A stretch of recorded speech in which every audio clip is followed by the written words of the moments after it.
Bonjour les enfants. Alors, depuis le début de l'année, on a appris à diviser des nombres entiers.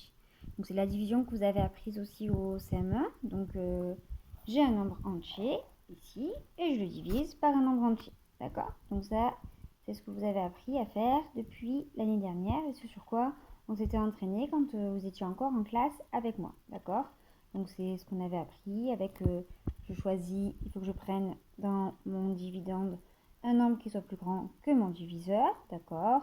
Ensuite, j'abaisse chaque chiffre, etc., jusqu'à avoir un reste qui peut être égal ou non à la fin à 0. D'accord? Donc ça, c'est ce qu'on avait appris à faire ensemble en classe. Ensuite, hop, pendant le confinement, vous avez appris à faire la division décimale de deux entiers. C'est-à-dire qu'on part d'un nombre entier, ici. On le divise également par un nombre entier. On arrive avec un reste, d'accord? Mais au lieu de s'arrêter ici, on va continuer et avoir un quotient qui soit un quotient décimal, d'accord? Donc ça, c'est la division décimale parce que on a un quotient qui est un quotient décimal, mais de deux nombres entiers, puisque mon dividende, pardon, je ne suis pas au bon endroit, puisque mon dividende et mon diviseur sont tous les deux des nombres entiers. D'accord? Donc ça, c'est ce sur quoi vous vous entraînez depuis quelques semaines maintenant. D'accord? Donc quand j'arrive ici au reste, hop, j'abaisse le 0, je continue, j'abaisse encore un 0. Et puis dans les exercices qu'on vous propose, ça peut être soit jusqu'au dixième, soit jusqu'au centième. D'accord? Ça dépend des exercices qu'on vous propose. Eh bien aujourd'hui, on va aller plus loin. On va aller plus loin et donc au lieu de diviser un nombre entier par un autre nombre entier, on va diviser un nombre décimal par un nombre entier. Donc le dividende, au lieu d'être un nombre entier, c'est un nombre décimal. D'accord? J'ai une partie entière ici, 326, et une partie décimale ici, 38. Mais vous allez voir que ça ne va rien changer dans la méthode. La seule chose, c'est que au lieu d'avoir un quotient avec une seule partie entière, je vais avoir un quotient avec une partie entière et une partie décimale. Mais à part ça, ça ne va absolument rien changer. Vous avez fait le plus dur dans les deux chapitres d'avant avec la division des nombres entiers puis la division décimale. Mais si vous avez bien compris les deux chapitres d'avant, vous allez voir que là, vous n'avez plus rien à apprendre. D'accord? Donc, je vais commencer par diviser ma partie entière. D'accord? Donc, il faut que je choisisse un nombre qui soit plus grand que mon diviseur. Donc 3, c'est pas plus grand, donc je vais prendre 32.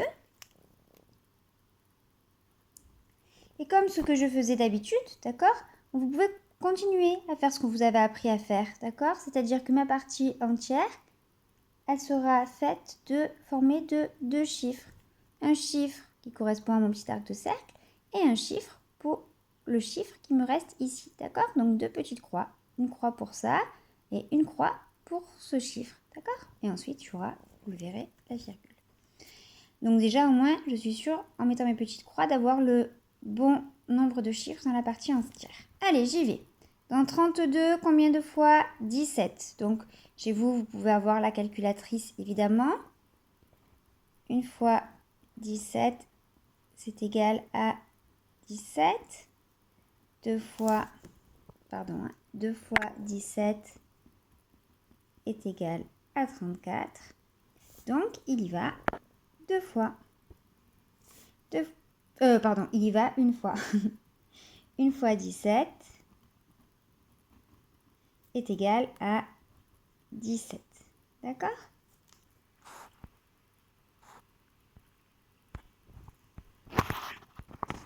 Donc, je tire le trait du égal à la règle. Je fais le moins. 12 moins 17 est égal à 5.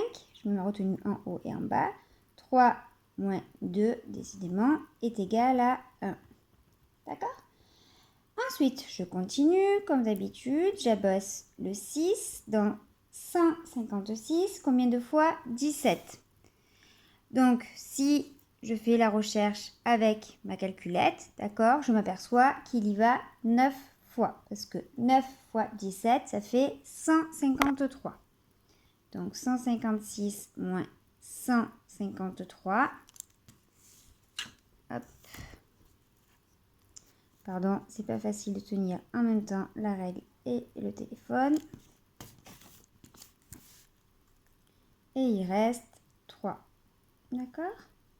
5 moins 5, 0. 1 moins 1, 0. Ensuite, j'ai donc fini la division de ma partie entière. Je vais donc m'attaquer à la partie décimale. Donc ici, j'ai la virgule. Eh bien, qu'est-ce que je vais faire? Je vais venir poser la virgule ici, puisque maintenant, je vais m'occuper de ma partie décimale. D'accord? Tout simplement. Et après, ben, pas de mystère, je continue exactement avec la même méthode qu'on a appris jusqu'à maintenant. Donc, j'abaisse le 3. Et je dis dans 33, combien de fois 17? Donc là, c'est pareil, vous faites à la calculette. Là, j'avais commencé à écrire un petit peu la table de 17. Donc, on voit qu'il y va une fois. Une fois 17, c'est égal à 17. Pardon, j'avais oublié d'écrire le 3. Une fois 17, c'est égal à 17.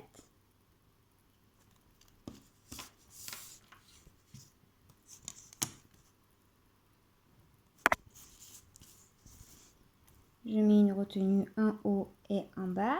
13 moins 7, c'est égal à 6. 3 moins 2 est égal à 1. D'accord? Et ensuite, je continue. J'abaisse mon 8. Dans 168, combien de fois 17? Si on cherche à la calculette, ben on s'aperçoit qu'il va encore 9 fois. 9 fois 17, j'ai cherché ici, ça fait 153. «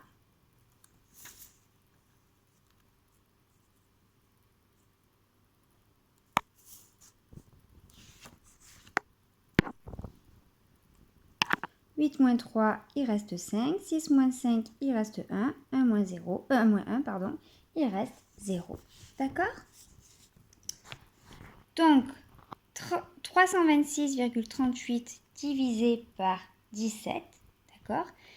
C'est égal à 19,19 et le reste, c'est égal à 0,15.